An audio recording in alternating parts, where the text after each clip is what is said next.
Hello everyone! In this video, I'm going to show you how to add Sparkcase card to Google Pay. First, open the Google Wallet app on your phone. Tap Add to Wallet.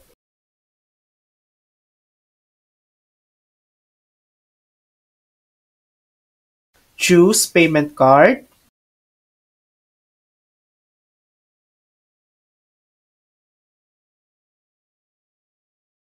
In this section, you need to provide the following.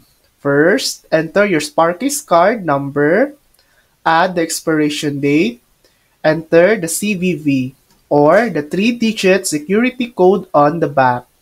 Tap Save or Continue. Follow the on-screen instructions to verify your card if required. Once done, your Sparkcase card will be added and ready to use with Google Pay. And that's it. That's how to add Sparkcase card to Google Pay. Thanks for watching. If this video helped you, please like and subscribe for more helpful tutorials.